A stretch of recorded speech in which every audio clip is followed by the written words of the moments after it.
Paramecia Devil Fruits. What exactly are they? If you clicked on this video, you probably already have a general idea, but let's break it down anyway.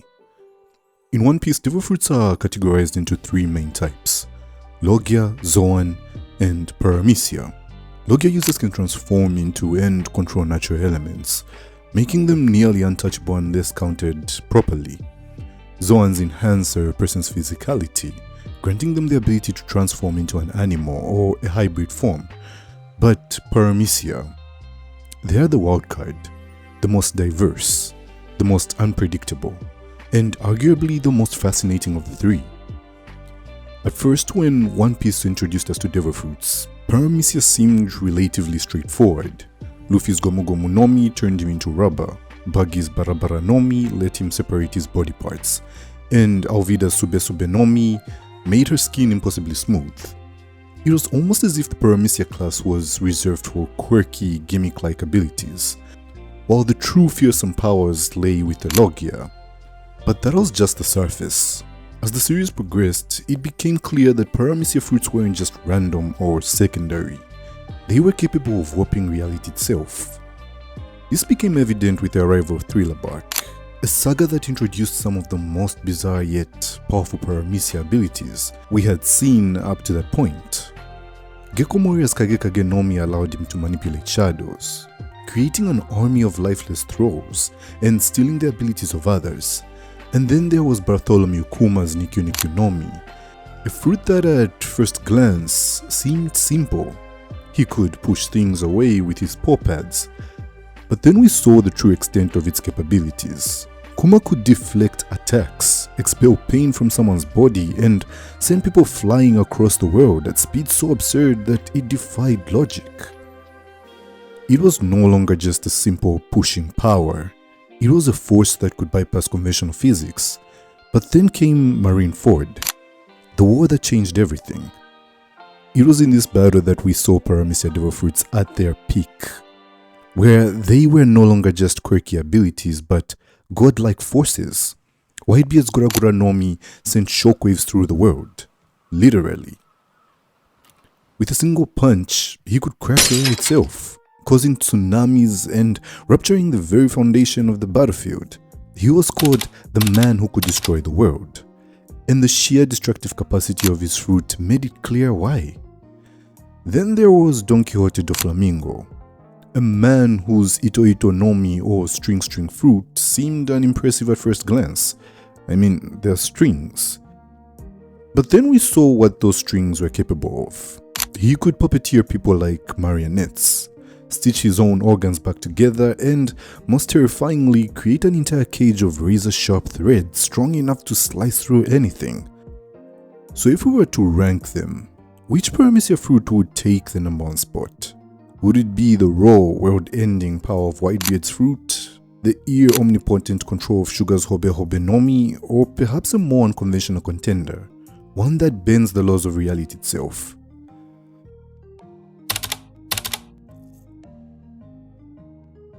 Paramecia class has a unique trait.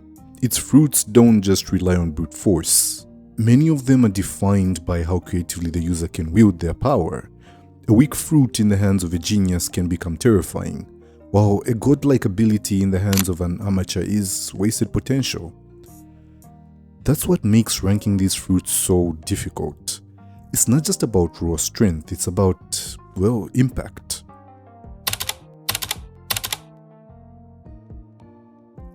Let's start by addressing the obvious: Whitebeard's Gura Gura no Mi. If we're talking about sheer destructive potential, it stands in a class of its own. Whitebeard could tilt entire sections of the ocean, causing tsunamis that threatened entire islands.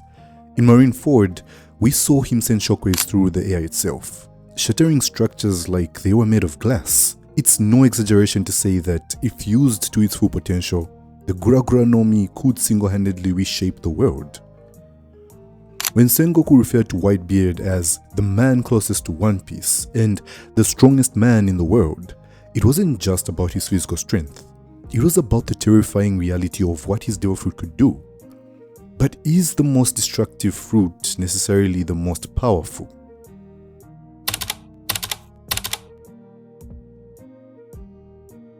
If Whitebeard's Devil Fruit was the hammer that could crush the world, Doflamingo's Ito no Mi was the scalpel that could manipulate it from the shadows. What makes this fruit so terrifying isn't just the offensive capability, it's the absolute control it grants.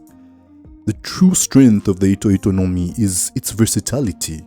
Doflamingo could turn his strings into weapons, shields, and even makeshift organs. He could create an entire floating island using his threads, standing atop it like a god, watching over his domain. But his most chilling ability was the power to turn others into unwilling puppets. With a mere flick of his fingers, he could control people's movements entirely, forcing them to slaughter their own comrades without resistance. Now, imagine that power in a different scenario.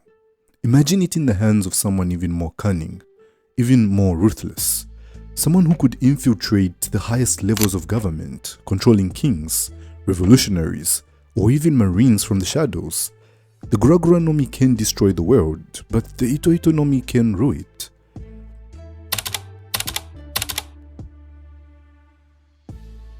So it's only appropriate we look upward, to the sky itself, where Fujitori's Zushi no Mi resides. This is one of those devil fruits we thought Oda would never dare to create, because of the sheer ridiculous amount of brokenness it has. With a single gesture, Admiral Isho Fujitora can command gravitational force on a planetary scale. He is not just a swordsman, he is a celestial force. In Dressrosa, we watched as he put down a meteor from space, not once, but multiple times, as if he were calling down judgment itself. Where other Paramecia users influence the immediate world around them, Fujitora reshapes the laws that govern the universe, the very force that binds us to the earth, holds the oceans, and keeps the stars in place. His control over gravity is both elegant and terrifying. He can pin his enemies to the ground, make entire fleets rise like leaves in the wind, or collapse buildings with an unseen weight. But more than his sheer power, it's the symbolism of the Zushi no Mi that stands out. Fujitora uses this godlike ability not to dominate, but to protect. His fruit could easily be used to rule with an iron hand, to crush dissent and force submission, yet he tempers it with justice. His own brand of justice. Blind? Yes. But perhaps because he does not see the world, he understands it more clearly than those who do. In terms of battlefield control, few devil fruits come close. The Gura Gura no Mi may shatter the earth, but the Zushi no Mi can command what falls from the heavens and what is buried beneath the soil. It is not just a weapon. It is a natural force given form. And in the hands of a man of principle, it becomes something even more rare. Power with restraint. So if we're asking what the most powerful Paramecia is, not in terms of flash, but in terms of raw undeniable force, it may not be the Ito no Mi. Hell, it may not be the Gura Gura no Mi. It may be this, the quiet, devastating pull of gravity itself.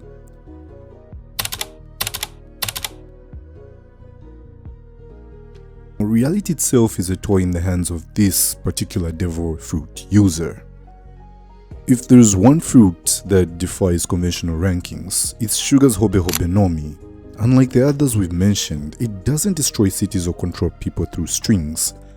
Instead, it erases them from existence. One touch, that's all it takes.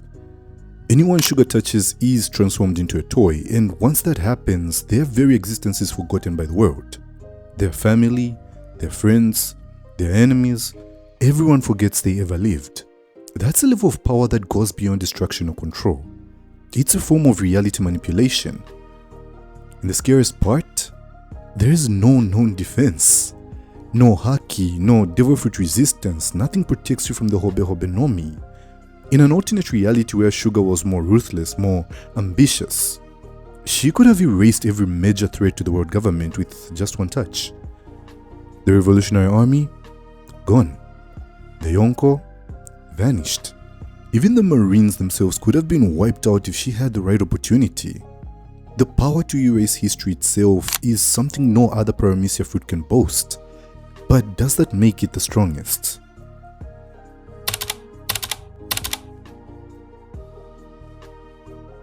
Okay, we need to address one of the most infamous Paramecia abilities before making a final verdict.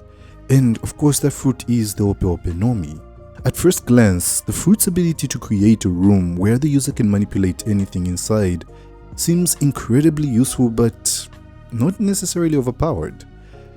That is until you realize just how limitless that manipulation truly is. Within its domain, the Hobi Nomi grants its user godlike control.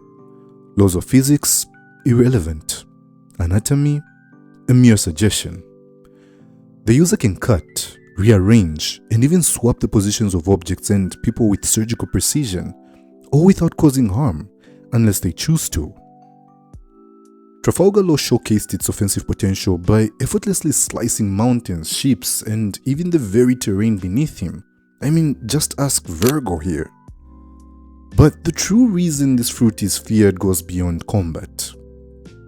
This is the Devil Fruit of Miracles. It grants the ability to perform the perennial youth operation, an immortality surgery that transfers the user's life force to another.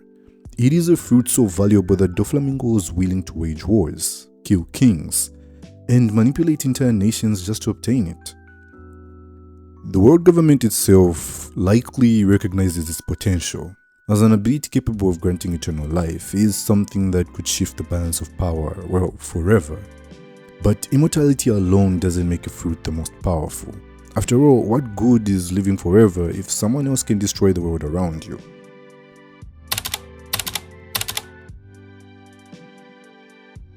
One of the key factors that determine a fruit's strength is awakening, the stage where the user's power transcends its natural limits.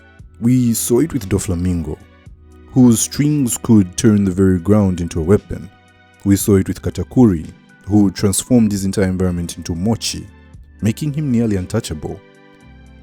And then, of course, we saw it with Luffy, but we'll leave the discussion for another time, because, well, Luffy is a mythical Zoan, so this whole video has nothing to do with him. So the question remains, which Paramecia Devil Fruit is the most powerful?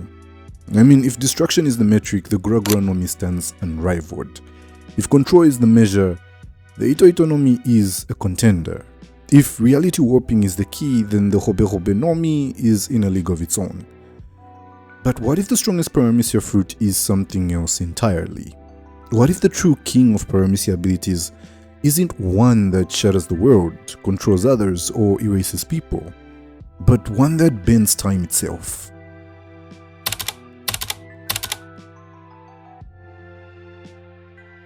In the grand scheme of One Piece, strength is often measured by destruction, control, or reality warping. But what if we're thinking about it in the wrong way? What if the most powerful Paramecia fruit isn't the one that destroys the world, but the one that escapes its fate entirely? Enter the Toki Nomi, the Time fruit. Unlike every other devil fruit we've discussed, this one doesn't rely on physical domination or manipulation. Instead, it allows its user to move forward through time, completely untouched by the events of the present. This was the fruit possessed by Kozuki Toki, the mysterious woman from the Void Century who appeared in Wano. She never used her power offensively, nor did she try to manipulate the world with it. Instead, she used it to send herself and later the retainers of Oden into the future.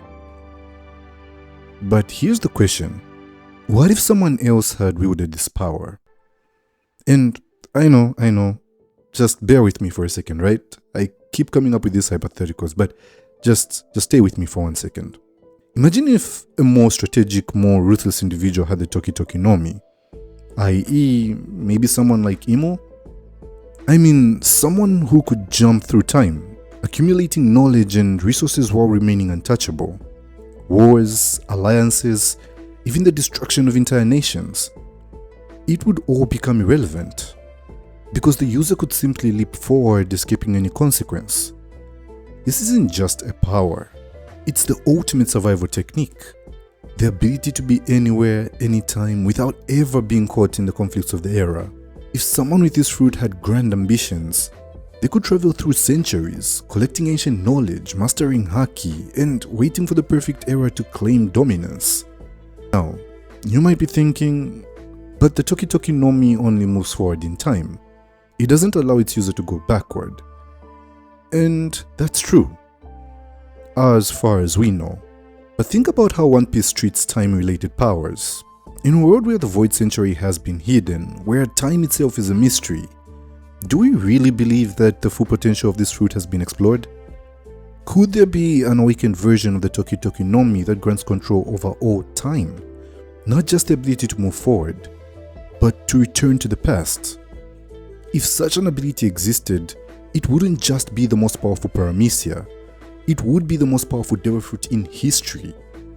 But if we're going to base our answer on what we currently know, then the title of the most powerful Paramecia Devil Fruit belongs to, well, the Gura Gura no Mi, the power to shake the world.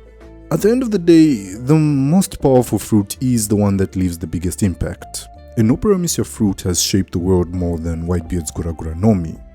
It's the only Paramecia Devil Fruit that is outright described as having the ability to destroy the world. The world government feared it to the point where after Whitebeard's death they couldn't let it fall into the hands of just anyone. Hell, they were so terrified when Blackbeard actually got that power. And when he used it for the first time at Marineford, it sent a clear message. This was the single most destructive ability in existence. Even among the Yonko, a class of individuals who command entire empires, the Gura Gura no Mi stood above the rest. While others wielded fire, ice, or lightning, Whitebeard controlled the very foundation of the world itself. He didn't need to manipulate people's minds, erase them from existence, or bend time.